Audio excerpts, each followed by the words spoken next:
Hello everyone, आज का जो वीडियो है वो NCERT क्लास 11th बायोलॉजी में जीव जगत अर्थात द लिविंग वर्ल्ड का ये वीडियो नंबर 3 है। इस वीडियो में हम लोग डिस्कस करने जा रहे हैं जीव जगत में विविधता या diversity in the living world. Students, पिछले वीडियो में भी हम लोगों ने इस पर डिस्कस किया था। हम लोग अपने नेचर में देखते हैं, प्रकृति में देखते हैं, अपने इर्द गिर्द देखते हैं, बहुत सारे प्रकार के जीव हमको आपको दिखाई पड़ते हैं। छोटे से छोटे जीव, बड़े से बड़े जीव दिखाई पड़ते हैं, जंतु दिखाई पड़ते हैं, पौधे दिखाई पड़ते हैं, कीट दिखाई पड़ते हैं, कुत्ते दिखाई पड़ते हैं, बिल्ली, भैंस, गाय और सांप, तमाम प्रकार के जीव इस नेचर में दिखाई पड़ते हैं। ये जंतु हैं। इसी प्रकार से जब आप पौधों के बारे में देखते हैं तो बहुत सारे प्रकार के पौधे दिखाई पड़ते हैं। एक प्रकार के पौधे नहीं, बहुत सारे प्रकार के पौधे आपको इस नेचर के अंदर, कुदरत के अंदर, प्रकृति के अंदर दिखाई पड़ते हैं। हम अपने अगल बगल सराउंडिंग्स में भी देखें तो बहुत सारे प्रकार के जंतु और बहुत सारे प्रकार के पौधे दिखाई पड़ेंगे। हम कहीं जंगल में चले जाएं तो वहां पर भी बहुत सारे प्रकार के पौधों की जातियां दिखाई पड़ेंगी, जंतुओं की जातियां दिखाई पड़ेंगी। हम किसी रेगिस्तानी इलाके में चले जाएं तो वहां भी हमको ये पौधे दिखाई पड़ेंगे, कुछ विशेष प्रकार के जंतु दिखाई पड़ेंगे। पहाड़ों पर हम चले जाएं तो पहाड़ों पर भी विशेष प्रकार के पौधे, और एक प्रकार के नहीं, कई प्रकार के पौधे वहां पर दिखाई पड़ेंगे। साथ ही साथ वहां विशेष प्रकार के जंतु भी दिखाई पड़ेंगे। मतलब ये कि this nature is full of many organisms, many living things से भरा पड़ा हुआ है। बहुत सारे प्रकार के जीवों से ये नेचर, ये कुदरत भरी पड़ी हुई है। इतने सारे प्रकार के जीवों के बारे में मानव को कंप्लीट इंफॉर्मेशन होना आवश्यक तो है, लेकिन सबके बारे में जानकारी संभव नहीं है। मैक्सिमम, अधिकतम पादप, अधिकतम जंतुओं के बारे में मनुष्य जानकारी इकट्ठा करने का प्रयास कर रहा है, उनके बारे में जानकारी प्राप्त करने की कोशिश कर रहा है, ताकि उनके बारे में हम अधिक से अधिक जानकारी हासिल कर सकें और उनके बेनिफिशियल एस्पेक्ट्स, हार्मफुल एस्पेक्ट्स के बारे में भी जानकारी हासिल कर सकें। एक दूसरे के साथ कोरिलेशन कैसा है वो भी जानकारी हासिल कर सकें। वे किस प्रकार से उनमें अनुकूलन, एडॉप्टेशन होता है, ये भी हम जानकारी हासिल कर सकें, ताकि हम इस जीव विविधता को, हम डाइवर्सिटी को अच्छी प्रकार से समझ सकें। तो इस प्रकार से प्रकृति में जीवों की बहुत बड़ी संख्या तथा उनकी कई किस्में दिखाई पड़ती हैं।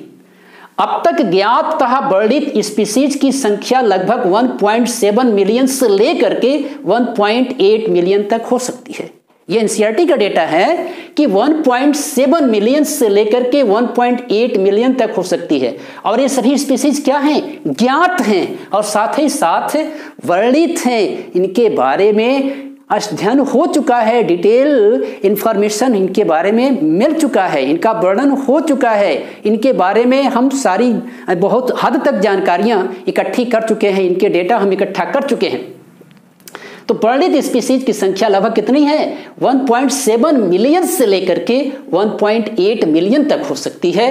और इसे ही हम क्या कहते हैं? जैविक विविधता कहते हैं। इस नेचर के अंदर भांति भांति के जीवों का पाया जाना, छोटे, एक ऐसा नहीं है ये हमारा वायुमंडल, ये हमारा क्या नाम है, अगल बगल का पर्यावरण, अगल बगल का इलाका, ये सूक्ष्म जीवों से भी तो भरा पड़ा हुआ है। हम सॉइल की बात करते हैं, सॉइल में भी सूक्ष्म जीव हैं। हम इस वायुमंडल की बात करते हैं, इसमें भी सूक्ष्म जीव भरे पड़े हुए हैं। किसी जीव की बात करते हैं तो जीव में भी सूक्ष्म जीव पाए जाते हैं, उसके ऊपर भी सूक्ष्म जीव पाए जाते हैं, अंदर भी सूक्ष्म जीव पाए जाते हैं। पौधों की बात करते हैं जब हम, तो पौधों पर भी बहुत सारी बीमारियां लगती हैं। वो किनकी वजह से लगती हैं? सूक्ष्म जीवों की वजह से लगती हैं। चाहे वो कवक भी, या चाहे वो जीवाणु हो सकते हैं, कवक हो सकते हैं। इनके वजह से बहुत सारे प्रकार की बीमारियां पौधों में भी हो सकती हैं, जंतुओं में भी हो सकती हैं। ये हानिकारक भी हो सकते हैं, लाभदायक भी हो सकते हैं। तो मतलब ये सूक्ष्म जीव भी जीव की श्रेणी में तो आते हैं। बड़े पौधे, बड़े जंतु, छोटे पौधे, छोटे जंतु, या हम बहुत सारे प्रकार के कीटों को जब हम देखते हैं, जब हमारे यहाँ लाइट जलती है तो लाइट जलने के बाद आप देखेंगे तो ये पाएंगे कि बहुत सारे प्रकार के कीट, छोटे बड़े, आपको दिखाई पड़ते हैं। वैसे भी कीटों का जो संसार है, कीटों का जो जगत है, वो बहुत बड़ा जगत है। इससे जो अब तक हमने क्लासिफिकेशन या वर्गीकरण किया था, तो उसमें जो आर्थ्रोपोडा जो संघ है वो सबसे बड़ा संघ माना जाता है, क्योंकि उसमें कईयों लाख प्रकार के जंतु पाए जाते हैं। अब आप सोच लें कि कीटों का संसार कितना बड़ा है, बहुत बड़ा है कीटों का संसार। छोटे भी कीट हैं, बड़े भी कीट हैं। आप कीटों को देखें तो बहुत सारे प्रकार के कीट आपको दिखाई पड़ेंगे। क्या है ये? डाइवर्सिटी है, विविधता है। तो ये तो कीटों की जातियां हो गई। ऐसे आप कुत्तों को भी देखें, ऐसे आप सांप को भी देखें, छिपकली को भी देखें, मेढक को भी देखें, या स्तनधारियों के बारे में देखें तो बहुत सारे प्रकार के स्तनधारी आपको मिल जाएंगे, बहुत सारे प्रकार के कीट आपको मिल जाएंगे, बहुत सारे प्रकार के जो हैं वो एम्फीबियंस मिल जाएंगे, रेप्टाइल्स मिल जाएंगे, बर्ड्स मिल जाएंगे। तो ये सभी चीजें क्या है? डाइवर्सिटी ही तो है। जीवों में विविध प्रकार के जीव, विविध प्रकार के भांति भांति प्रकार के जीव, और साथ ही साथ एनसीईआरटी ने इसको क्या किया, जो हर जीव जो है वो एक जाति का प्रतीक है। हर जीव जाति का क्या है? प्रतीक है। तो इस प्रकार से इसे हम क्या कहते हैं? जैविक विविधता कहते हैं। ठीक है। अब इतनी ज्यादा डाइवर्सिटी है, इतने ज्यादा प्रकार के जीव इस नेचर के अंदर पाए जा रहे हैं, तो सबको हम कैसे उसका अध्ययन करेंगे? सबके बारे में हमें जानकारी कैसे हो पाएगी? इंफॉर्मेशन कैसे हो पाएगी? उनके हार्मफुल और क्या कहते हैं जो लाभप्रद जो चीजें हैं, फायदे हैं, उनके बारे में हमको कैसी जानकारी हो पाएगी? तो ये सब जानकारी हासिल करने के लिए क्या किया गया? नाम पद्धति अर्थात नामकरण, नोमेनक्लेचर। किस प्रकार से जीवों का नामकरण किया जाए, किस प्रकार से जीवों को नाम दिया जाए। जैसे मैंने इसके पहले वाले वीडियो में भी बताया था कि एक ही देश के अंदर एक ही जीव के अलग अलग नाम हो सकते हैं। तो यदि एक ही देश के अंदर एक जीव के अलग अलग नाम हो सकते हैं, तो हम अगर दूसरे देशों की भी कल्पना करें तो वहां भी उस जीव के अलग अलग नाम हो सकते हैं।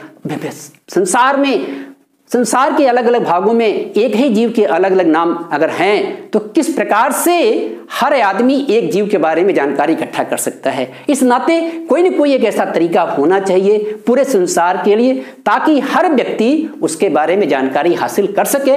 तो उस पद्धति को हम लोग कहते हैं नाम पद्धति या नोमेनक्लेचर। प्रत्येक जीव का एक नाम यानी एक मानक नाम होता है, स्टैंडर्ड नेम होता है, और सारे संसार के लिए वो एक ही होता है। क्या होता है? एक होता है, जिससे वह उसी नाम से सारे विश्व में जाना जाता है। इस प्रक्रिया को नाम पद्धति कहते हैं या नोमेनक्लेचर कहते हैं। जब आप एक नाम दे देते हैं उसको, तो उस नाम से वो पूरे संसार में जाना जाता है। सारे संसार के लोग उस जीव के बारे में, उस जात के बारे में, उस वंश के बारे में, उसकी संरचना के बारे में, उसके इंटरनल स्ट्रक्चर के बारे में, उसके हर प्रकार की फिजियोलॉजी के बारे में वो जान जाते हैं। क्लियर है ना कंसेप्ट एकदम से? तो इस प्रकार से उनका हम क्या करते हैं? नामकरण करते हैं। लेकिन नामकरण ऐसे ही थोड़ी कर दिया, जिसका मन किया, जिससे जैसे मन किया वो नामकरण नहीं। उसका एक नियम है, उसका एक तरीका है, उसका एक संविधान है, उसका एक कानून है। उसके हिसाब से ही उसका क्या किया जाता है? नामकरण किया जाता है। तो कैसे नामकरण किया जाता है? पौधों के लिए वैज्ञानिक नाम का आधार सर्वमान्य नियम तथा कसौटी है। क्या है? सर्वमान्य नियम, और साथ ही साथ क्या है? वो कसौटी है, जो सबको कबूल होना चाहिए, सबको स्वीकार होना चाहिए। अर्थात जब वो एक स्टैंडर्ड नाम होगा, तो वो नाम पूरे विश्व के लिए होगा। क्या होगा? पूरे संसार के लिए एक ही होगा, और सारा संसार उस एक। अब जैसे क्या नाम है, आम की बात जब आप करते हैं, मैंजीफेरा इंडिका की बात करते हैं, तो मैंजीफेरा इंडिका सारे संसार में सब लोग जानते हैं मैंजीफेरा इंडिका के बारे में।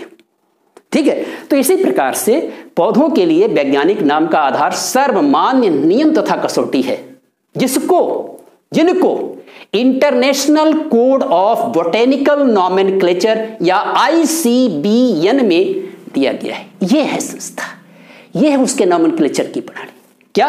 International code of botanical nomenclature. Nomenclature का मतलब वही नाम पद्धति है, नोमेनक्लेचर या ICBN, इसी का ये शॉर्ट नेम है, में दिया गया है।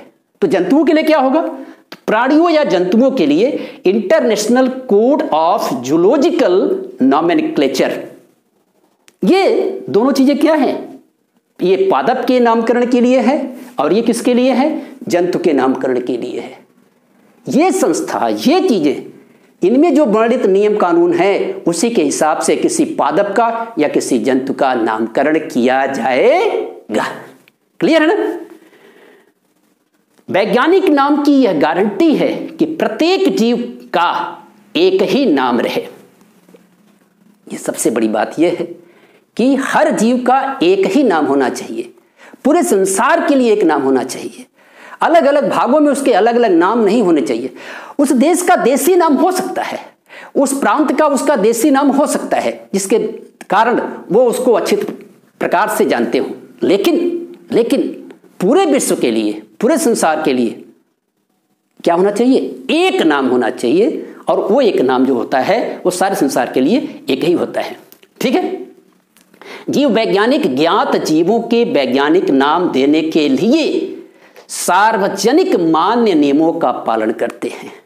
ये कितनी बड़ी बात है कि हर व्यक्ति को, हर उस जानकार को यह मानना पड़ेगा जो बोटेनिकल नॉमेनक्लेचर या जूलॉजिकल नॉमेनक्लेचर के द्वारा किसी जीव का, किसी पौधे का नाम दिया गया, किसी जंतु का नाम दिया गया, तो वो क्या होना चाहिए? सबको वो मानना चाहिए। अर्थात वो क्या है? सर्वमान्य है। क्या है वो? सर्वमान्य है या सार्वजनिक मान्य है। और जो नियम बनाए उसी नियम के आधार पर उसका नामकरण किया गया। क्या किया गया? उसका नामकरण जो किया गया वो नियम के आधार पर किया गया, बिना नियम का उसका नामकरण नहीं किया गया। बस जैसे मर्जी किया वैसे नाम नहीं रखा गया। उसे जब नाम कोई किया जा रहा था तो उसके गुणों का अध्ययन किया गया। क्या किया गया? उसके गुणों का अध्ययन किया गया, उस पौधे के गुणों का अध्ययन किया गया, उस जंतु के गुणों का अध्ययन किया गया। उस पौधे के, जंतु के गुणों का अध्ययन करने के बाद साथ ही साथ यह भी देखा गया कि इसको किसने खोजा, कहां से खोजा, वह भी कंसीडर किया जाता है। इसमें और कौन कौन से गुण जो हैं वो कहां कहां से मिलते हैं, किस क्लाइमेटिक कंडीशन से मिलते हैं, किस देश से मिलते हैं, मतलब बहुत सारे गुण का अध्ययन करने के बाद और फिर उसका एक सार्वजनिक मान्य नियम बनाया जाता है। और उस नियम के आधार पर तब उसका क्या किया जाता है? नामकरण किया जाता है। तो जीव वैज्ञानिक ज्ञात जीवों के वैज्ञानिक नाम देने के लिए सार्वजनिक मान्य नियमों का पालन करते हैं। और प्रत्येक नाम में दो घटक होते हैं। क्या होते हैं? प्रत्येक नाम में दो घटक होते हैं। पहला जो होता है वो वंश नाम होता है और दूसरा जो होता है वो जाति संकेत पद होता है। अर्थात पहला उसका जीनस होता है और दूसरा उसकी क्या होता है? स्पीसीज इंडिकेट करता है। ठीक है ना? पहला नाम उसका वंश और दूसरा नाम उसकी स्पीसीज या जाति को रिप्रेजेंट करता है। ठीक है? जैसे अब मैंजीफेरा इंडिका की भी आपने बात की, तो मैंजीफेरा इंडिका में मैंजीफेरा क्या है? उसका वंश है। और इंडिका क्या है? उसकी जाति संकेत पद है। क्या है? जाति संकेत पद है। तो प्रत्येक नाम के दो घटक होते हैं, वंश नाम तथा जाति संकेत पद। उसे द्विनाम पद्धति कहते हैं। क्योंकि दो शब्द दिया गया, नाम में दो शब्द दिया गया, पहला वंश दूसरा जाति संकेत पद, इस नाते हर जीव के लिए वो क्या बन गया? द्विनाम पद्धति। यानी एक जीव के कितने नाम हुए? दो नाम हुए। पहला क्या नाम हुआ? वंश नाम हुआ। दूसरा क्या हुआ? उसकी जाति संकेत पद। क्लियर है? इसे किसने दिया था? कैरोलस लिनियस ने दिया था। किसने सुझाया था? कैरोलस लिनियस ने सुझाया था। बहुत ही इंपॉर्टेंट, बहुत ही महत्वपूर्ण व्यक्ति थे जिन्होंने इतना बड़ा ये काम किया। जीव जगत में जो जीव मौजूद हैं उनके लिए उन्होंने बायोनोमियल सिस्टम ऑफ नॉमेनक्लेचर, अर्थात एक जीव का नाम दो शब्द का होना चाहिए, एक वंश है और दूसरा उसकी जाति संकेत पद है। इसको देने वाले वैज्ञानिक कौन थे? कैरोलस लिनियस ने। जैसे मैंजीफेरा इंडिका, तो मैंजीफेरा क्या है? वंश का नाम है और इंडिका इसकी क्या है? जाति संकेत पद है। समझ में आ गया ना किस प्रकार से नामकरण किया जाता है?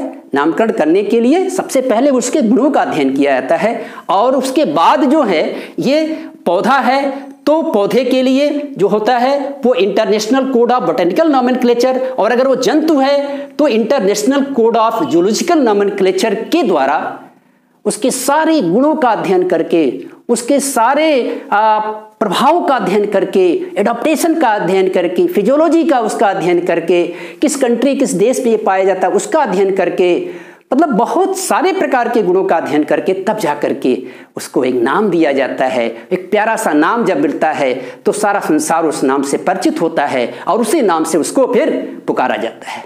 क्लियर है एकदम से कंसेप्ट? ओके।